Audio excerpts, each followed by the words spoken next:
یہ ہے کرپٹو پاکستان۔ ذرا سوچیں، اگر ایک عام سا اے آئی کوڈنگ اسسٹنٹ محض ایک بے رتیب چیٹ ونڈو کے بجائے ایک باقاعدہ اور انتہائی قابل بھروسہ ٹیم ممبر بن جائے تو کام کتنا آسان ہو جائے گا۔ آج کے اس تفصیلی جائزے میں ہم بالکل اسی موضوع کے گرد بات کرنے والے ہیں۔ ہم دیکھیں گے کہ کلاؤڈ کوڈ کی مدد سے ایک زبردست اور پروڈکشن کے لیے تیار اے آئی ورک فلو کیسے بنایا جاتا ہے۔ تو چلیے بغیر کسی تاخیر کے سیدھے اپنے موضوع میں چلتے ہیں۔ یہاں ایک بڑا سوال یہ پیدا ہوتا ہے کہ ایک عام چیٹ باٹ بھروسہ مند انجینئرنگ ساتھی کیسے بن سکتا ہے؟ دیکھیں، جب کسی نئے انسان کو نوکری پر رکھا جاتا ہے تو کیا اسے پہلے ہی دن سیدھا اہم ترین سرورز کا ایکسیس دے دیا جاتا ہے؟ بالکل نہیں۔ باقاعدہ ایک آن بورڈنگ ہوتی ہے، اسے کمپنی کے اصول سمجھائے جاتے ہیں اور کچھ حدود طے کی جاتی ہیں۔ بالکل یہی اصول اے آئی پر بھی لاگو ہوتا ہے۔ اگر اے آئی کو بغیر کسی اسٹرکچر، میموری اور گارڈ ریلز کے استعمال کیا جائے گا تو یقینی طور پر مہنگی غلطیاں ہوں گی۔ آج کی اس نشست میں ہمارے بنیادی ٹاپکس کچھ یوں ہوں گے۔ سب سے پہلے ہم پروڈکشن ریڈی اے آئی ایجنٹ کے کانسیپٹ پر بات کریں گے۔ پھر ہم پروجیکٹ میموری کی بنیاد رکھیں گے۔ اس کے بعد ری یوزیبل اے آئی سکلز یعنی ورک فلوز کو سمجھیں گے۔ پھر آٹومیٹڈ ٹیسٹ ہکس کی شکل میں گارڈ ریلز پر بات ہوگی، اور آخر میں ان سب کو ملا کر ایک کم از کم قابل عمل سیٹ اپ تیار کریں گے۔ تو بڑھتے ہیں اپنے پہلے حصے کی طرف، یعنی پروڈکشن کے لیے تیار اے آئی ایجنٹ۔ مقاصد بالکل صاف ہیں، ہمیں بنیادی ٹرمینل چیٹ کے لیول سے ایک قدم آگے جانا ہے۔ ایک روایتی چیٹ انٹرفیس پر انحصار کرنے کے بجائے ہمیں ایک ایسا سسٹم چاہیے جو حقیقی کام کا دباؤ برداشت کر سکے۔ اس میں 4 اہم جزو ہیں۔ پہلا، خود ایجنٹ جو پروجیکٹ میں فائلیں ایڈٹ کرنے اور ٹیسٹ چلانے کا کام کرتا ہے۔ دوسرا ہے cloud.md جو ہمارے پروجیکٹ کی یادداشت ہے۔ تیسرا، سکلز یعنی وہ ہدایات جو بار بار استعمال ہوتی ہیں۔ اور چوتھا، ہکس جو آٹومیٹک اسکرپٹس ہیں اور کسی بھی خطرناک کمانڈ کو بلاک کر سکتے ہیں۔ یہ سب مل کر ایک بے حد مضبوط ایکو سسٹم بناتے ہیں۔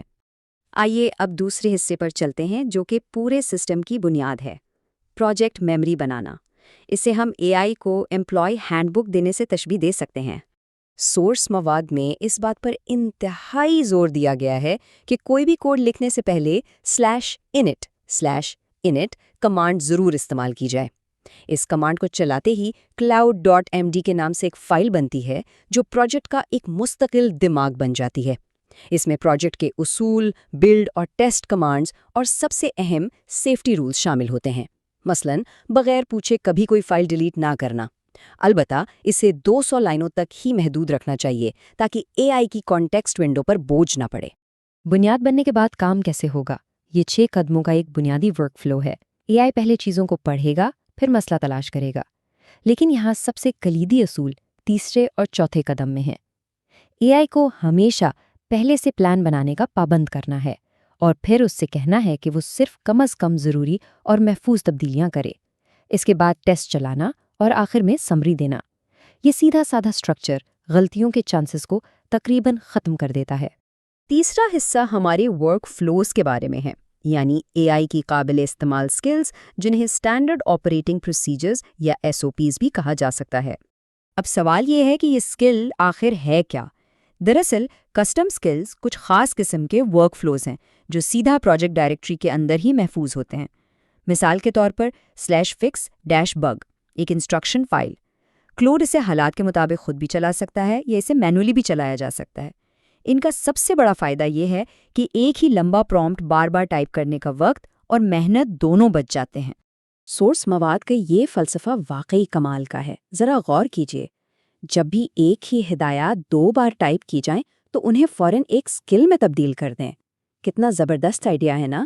جب ہر نیا اور بار بار ہونے والا کام ایک سکل کی صورت اختیار کر لے گا تو وقت کے ساتھ ساتھ پوری ٹیم کی رفتار اور پروڈکٹیوٹی میں کتنا حیرت انگیز اضافہ ہوگا۔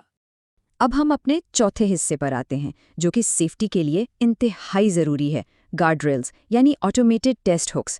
یہ بالکل ایک ایسے ریویور کی طرح ہیں جو ہر وقت پیچھے کھڑا آپ کا کام چیک کر رہا ہو۔ یہاں 2 انتہائی اہم ایونٹس کا فرق سمجھنا بہت ضروری ہے۔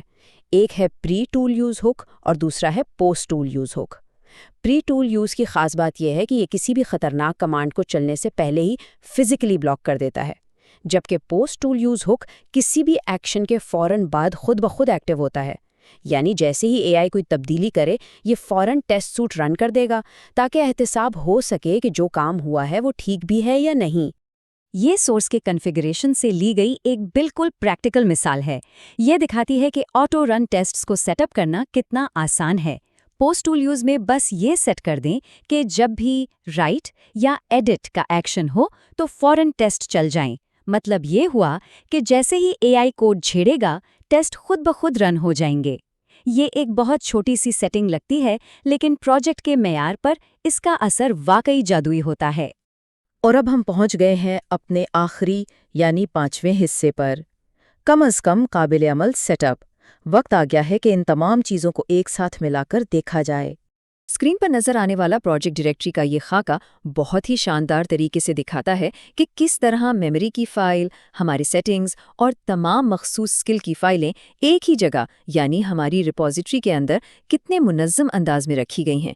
اس طرح کے صاف ستھرے ڈھانچے کا فائدہ یہ ہے کہ کوئی بھی چیز بکھری ہوئی نہیں رہتی اور سب کچھ کنٹرول میں رہتا ہے۔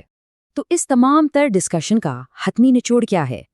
ایک بہترین پروڈکشن گریڈ ورک فلو بنانے کے لیے ہمیں بس یہ کرنا ہے، سب سے پہلے /init یعنی /init کی کمانڈ چلانی ہے۔ اس کے بعد 3 بنیادی سکلز بنانی ہیں، بگز فکس کرنے، کوڈ کا جائزہ لینے اور ٹیسٹ لکھنے کے لیے، اور آخر میں ٹیسٹ خودکار طریقے سے چلانے کے لیے ایک ہک لگا دینا ہے۔ بس یہ کم از کم قابل عمل سیٹ اپ بالکل تیار ہے۔